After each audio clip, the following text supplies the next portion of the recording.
It's funny the things you forget. I went to see my mother the other day, and she told me this story that I'd completely forgotten about, how when we were driving together, she would pull the car over, and by the time she had got out the car and gone round the car to let me out the car, I would have already got out the car and pretended to have died.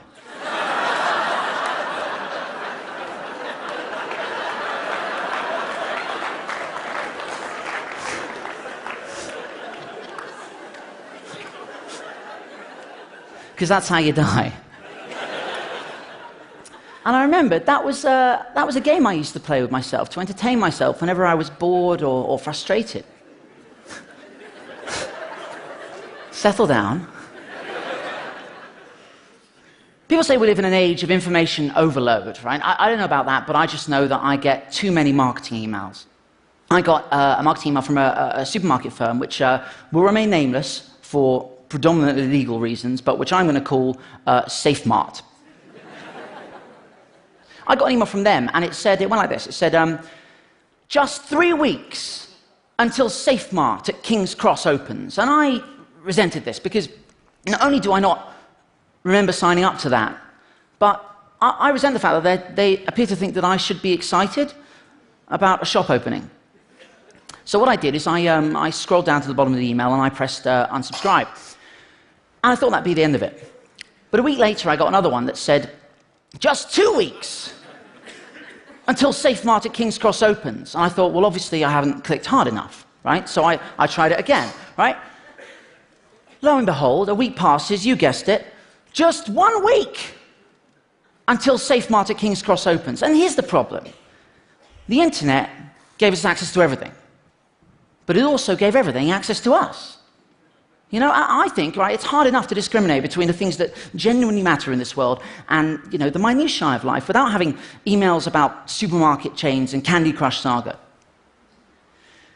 And I was really annoyed with them, and I thought, okay, I was about to write a strongly worded email, which I can do quite well. And I thought, no, I'm going to find the game. So I replied to it, and I said, I literally cannot wait. What do you need from me? They go back to me, this guy called Dan said, hi James, I've asked a colleague to help me with your query. Like it needs help. I said, what's the plan, Dan? I'm thinking fireworks, bouncy castle. I'm not sure what you mean. I said, I'm just tremendously excited about the opening. Do you want to put the bouncy castle, or shall I?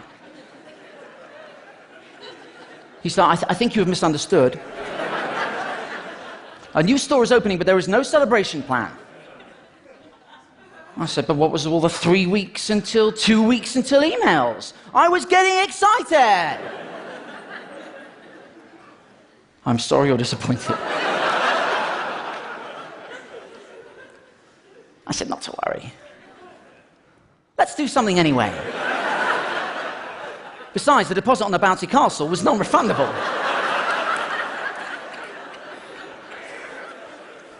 If we don't use it, we're out a few £100, Dan.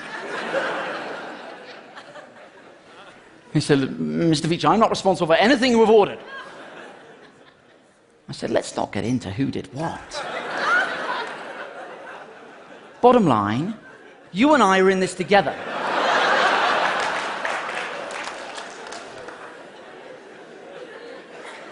Question, will you be there to make sure people take their shoes off?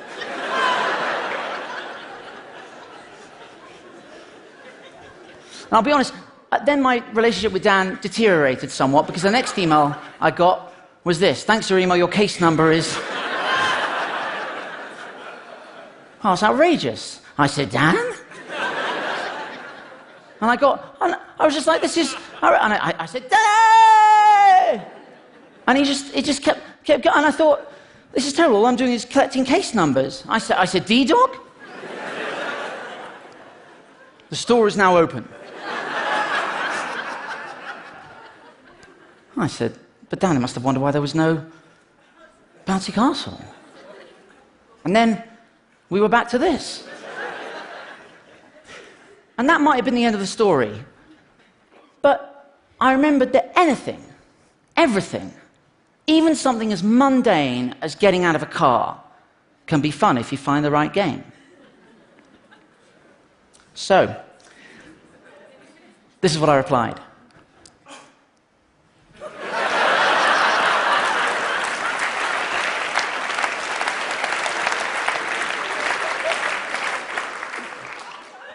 And we just, it was like we were dancing. It was just a beautiful relationship. We just kept going, and it was lovely. But to be honest, guys, it was quite labor-intensive, and you know, I had other stuff to do, believe it or not. And so what I did is I have a little email auto-replier program. And what I did is I set it up so every time it receives an email from SafeMart, it just pings one back, right? So I set it up, and it says, thanks for your email, your case number is, and then it has a little formula that I wrote to up the case number every time. And I put it on the server and set it running.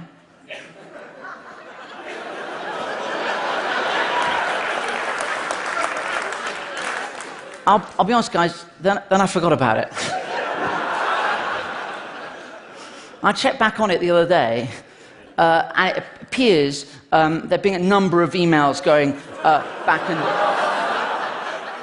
We're on 21,400. It gives me an immense sense of satisfaction to know that these computer programs are just going to be pinging one another, you know, for eternity. And as legacies go, I don't think that's bad. So guys, just remember, right, if ever you feel weighed down by the bureaucracy and often mundanity of modern life, don't fight the frustration.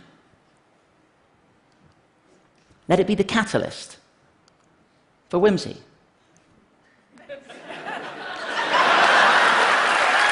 Thank you.